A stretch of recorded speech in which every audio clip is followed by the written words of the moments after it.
Security তাদেরই প্রয়োজন হয় বেশি করে যাদের আশঙ্কা থাকে যে আমি যে কথাগুলো বলছি আমাকে যে কোনো মুহূর্তে অ্যাটাক করতে পারে, সেই জন্য সিকিউরিটি নেই। আপনি মমতা ব্যানার্জিকে অনেক বেশি সিকিউরিটি প্রোভাইড করে শুভেন্দু অধিকারীকে, কেন নেই সিকিউরিটিটা? কারণ তিনি জননেতা হতে পারেননি, তিনি পপুলারিটি হতে পারেননি, মানুষের আরে মানুষ তো বাঁচাবে। আমি যদি জননেতা, মানুষ বাঁচাবে, আমাকে মানুষ বাঁচাবে।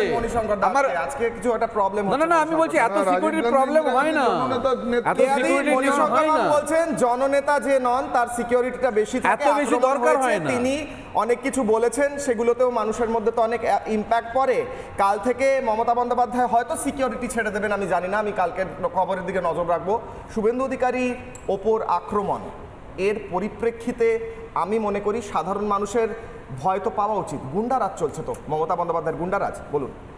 আচ্ছা, আমি এই তৃণমূলের যিনি রয়েছেন তার কথা রেশ টেনেই বলছি। ওনার বক্তব্য অনুযায়ী শুভেন্দু অধিকারী নাকি জননেতা নন, তাই তার সিকিউরিটির প্রয়োজন।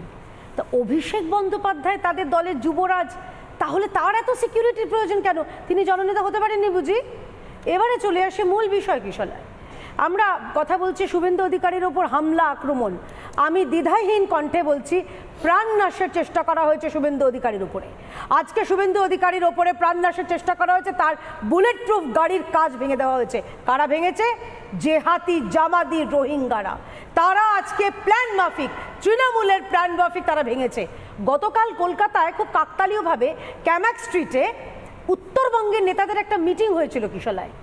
সেই মিটিংয়েই কি আজকের হামলার ব্লুপ্রিন্ট কষা হয়েছিল? আজকে ছক করা হয়েছিল? একটা জায়গায় নয়, 19টা জায়গায় আজকে প্ল্যান মাফিক শুভেন্দু অধিকারীর বিরুদ্ধে, সেখানে নাকি তাদের বিক্ষোভ প্রদর্শন 19টা জায়গায়। অর্থাৎ এইটা না হলে পরেরটা, পরেরটা না হলে পরেরটা।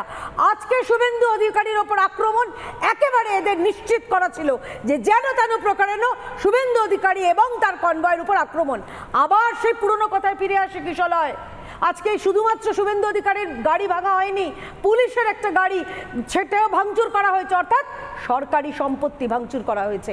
কোথায় গেলেন অভিষেক বন্দ্যোপাধ্যায়, যে তিনি বলেছিলেন কপাল লক্ষ্য করে গুলি করতে হবে, সরকারি সম্পত্তি ভাঙচুর করতে? আজকে তিনি কোথায় গেলেন? নাকি যাদের ছবি দেখা গেছে, যারা তৃণমূলের পতাকা নিয়ে ভাঙচুর করেছে, তাদের ছবি দেখে অভিষেক বন্দ্যোপাধ্যায় তার মুখে কি স্পিকটি নট হয়ে গেছে? এইটা একটা প্রশ্ন রয়েছে। আর দ্বিতীয় প্রশ্ন উদয়ন গুহকে নিয়ে, মানে অনুব্রতর মডেল অনুসরণ করে এখন কম্পিটিশন চলছে, কে কত অসভ্য হতে পারে, কে কত নির্লজ্জ হতে পারে। আরে যিনি নিজের বাবারই হলেন না, তিনি আবার এই রাজ্যের মানুষের জনপ্রতিনিধি হবেন কি করে?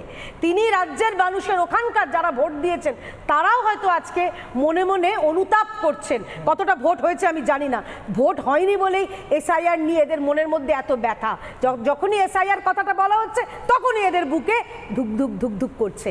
কারণ এরা ওই উদয়ন গুহর উপনির্বাচনে কি ভোট পেয়েছিলেন, কত শতাংশ, সম্ভবত 80%-এর ওপরে ভোট পেয়েছিলেন তিনি, যেটা মানে অন্যায্য। সেই কারণেই এরা চাইছেন মালাই চাকি গুঁড়িয়ে হোক সাধারণ মানুষ বা বিরোধী দলের, এবং শুভেন্দু অধিকারীর ওপর প্রাণঘাতী হামলা করেই হোক তারা ভোটের তরণীতে বেঁচে থাকতে। ক্ষমতা দখলের লড়াই, ক্ষমতা দখলের লড়াই বলবো না, ক্ষমতা দখলের চেষ্টা গুন্ডা বাহিনী দিয়ে একতরফা করার দিকে নিয়ে যাওয়া হচ্ছে কিনা প্রশ্ন উঠছে আজকের পর। নানা ধরনের কন্টেন্ট দেখার জন্য লাইক করুন, শেয়ার করুন আমাদের ফেসবুক পেজ, সাবস্ক্রাইব করুন আমাদের ইউটিউব চ্যানেল। পাশাপাশি অন্যান্য ব্রেকিং নিউজের জন্য অবশ্যই চোখ রাখুন রিপাবলিক বাংলায়।